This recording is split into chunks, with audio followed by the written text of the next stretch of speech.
All right, guys, welcome in here, Slaughterhouse Sports. And this evening, I just, read a good article on the Michigan State coaching search. It was on Football Scoop. I'll give John Bryce credit for this article. Football Scoop does an incredible job, and they oftentimes fill me in and fill many in on the coaching candidates, that are out there. So that's where I get a lot of this information. And Football Scoop tonight, about 4 hours ago, posted that Michigan State has been communicating midweek with 3 candidates, And they've also vetted 2 candidates. So the candidates that they've been speaking with midweek, there's a couple of guys that I think would be really interested in this job. One is Dave Doran of NC State.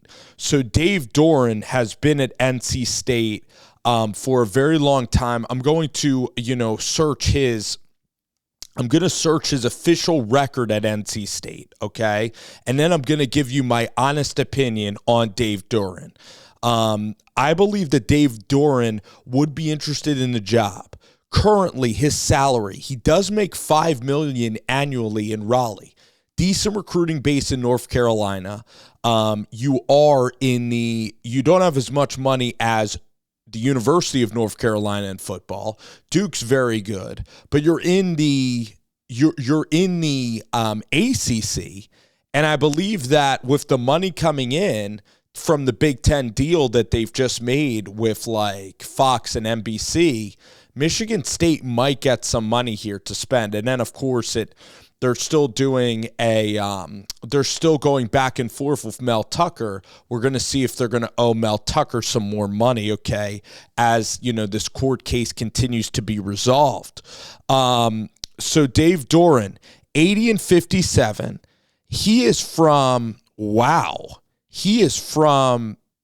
Dave Doran moved to the Midwest. Interesting. I never knew that about Dave Doran. Moved to the Midwest, has been at NC State for an incredibly long time, since 2013. So he's held the job for a decade, and has had some decent success. He's 80 and 57 there. All right offenses, I would say. Recruits decent quarterbacks. I would say a fairly decent coach. I would say it's decent and safe. And in all honesty now, my opinion, it's a decent and hire. It's my show, and I'm going to tell you what I think, and I just think Doran is okay. And in the Big Ten, what does Dave Doran bring to the table that, some of the other coaches might not bring to the table? So Dave Doran, kind of at NC State, is an all right coach, same as Dave Clawson. These are both they're both fine. They're not terrible, but I just think it's a C-, and at Michigan State, that's not an easy place to win, and especially with the Big Ten, you need an exceptional coach. And then you have Jason Candle. Now, Jason Candle's more of an unknown than Dave Doran. Jason Candle has also had more success at the lower levels. So maybe you hit lightning in a bottle with maybe a coach from a mid-major coach, I guess we can say. And sometimes you do. That's how guys get their start. I guess Nick Saban went to LSU. Matt Campbell was at Kent State before he went to Iowa State. Matt Rule, Temple, then goes to Baylor. That's usually how it happens. Jeff Brom, I guess most coaches maybe in the collegiate space. Some are coordinators. But Jason Candle, he was with he was Mount Union High School, and then he was Toledo with Matt Campbell was at Toledo with him. And then from 2016 until the present year in the MAC, a little MACtion there. And Jason Candle's from Ohio, so he's from the footprint. I like people that know about the footprint. I just do. Some people will be like Brian Kelly, he didn't fit in, at LSU, or they'll say Brian Kelly didn't fit in Louisiana. He's going to have trouble recruiting. If you're as elite as an elite coach as Brian Kelly, maybe you could do it. It doesn't rule you out, but if you're really passionate about a place, I think that you could certainly like fit an area of recruiting. You look at like Joey McGuire at Texas Tech, like really good, passionate recruiter. Kirby Smart went to Georgia, from Georgia. Like these are advantages, right? It's just like having a dad who played Major League Baseball or Major League or in the NFL. Like it's an advantage. It doesn't mean that you're automatically going to be great, but I mean, it gives you, the region, and having familiarity is a good thing. So I know that we can, try to reinvent the wheel but sometimes you also get coaches that are not from the area, and yeah, they might not be good coaches too, but also like Mike Riley went to Nebraska, and yeah, guess what? It didn't fit. It didn't fit the offense. It didn't fit the area. You didn't know the weather. It didn't fit the region. So I think if you're an exceptional coach, you can get over that. But I kind of like having coaches, if they're from the area, it kind of can be more enticing. So he's from Ohio. But also at Kent State, he's been really, really good.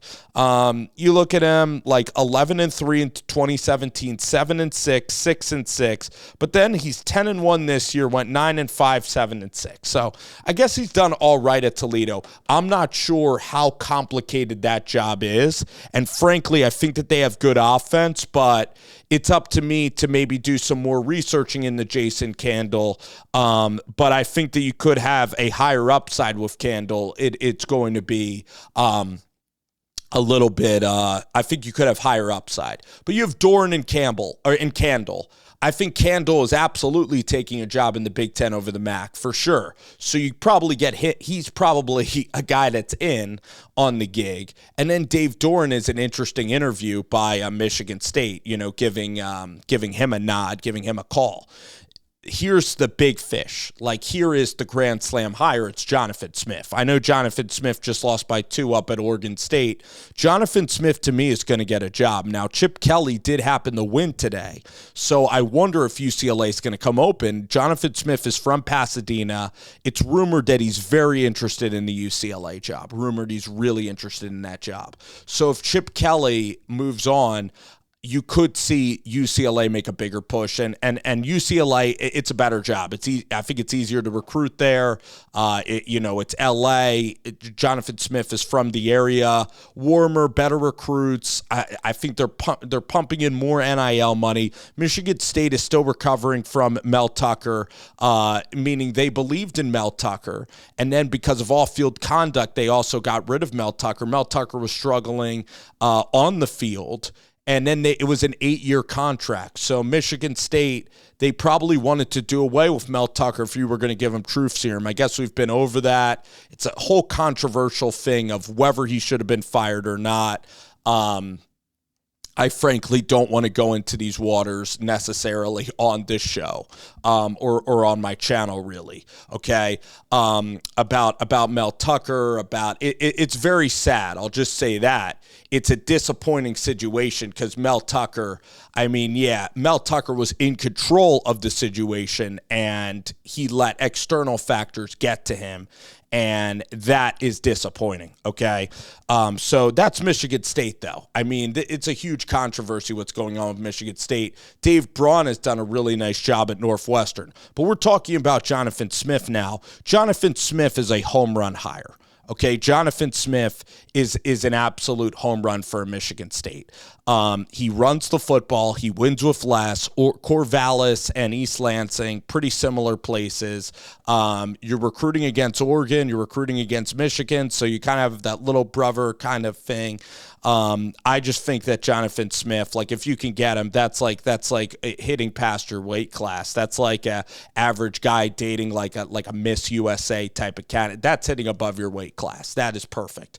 Another guy that is up there that's big time is Mike Elko. All Mike Elko has done is win games. They play a physical style. When you're in East Lansing, I think you got to play physical football. They run the football well. Solid recruiter, good evaluator of talent. I really think that this one has legs. It could make a lot of sense, and he's coming in at the right time.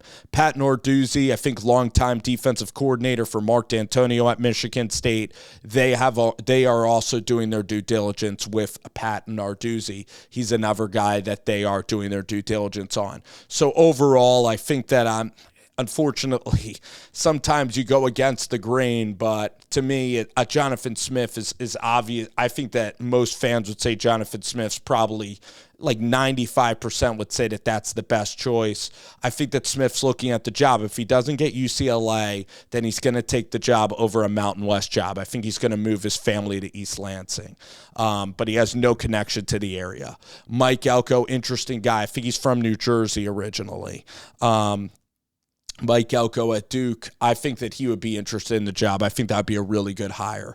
Mike Elko, pretty, a name that is, we'll have to see. There's going to be some jobs that come open. Houston, even though it's not in the Big Ten, like that could be a job you can win easier. This is a tough job, all right? And Mike Elko's probably getting paid a decent amount of money. Doran, he's already getting paid $5 million at NC State. I don't think it's worth it. Candle, too much of an unknown. Looking at his record, he's hot recently. I know that he came from Matt Campbell, but I think that that's a guy that you're kind of just giving out an interview to, kind of like Jeff Traylor at Texas A&M. All right, if worse comes to worse, you're looking at Candle of Toledo. That's kind of how I'm viewing the search, but it's interesting. They are targeting Jonathan Smith. They are targeting Mike Elko. Lance Leipold is not in the mix at all right now, according to this report. That's another guy that they were, maybe rumored to be interested in. Like PJ Fleck, that's going to be interesting at Minnesota because right now PJ Fleck, I think he's in hot water. The team is really going down. He's going to have to survive these seas. He's going to have to survive the high tide, okay? So there you go. That's a little Michigan State update on Slaughterhouse Sports.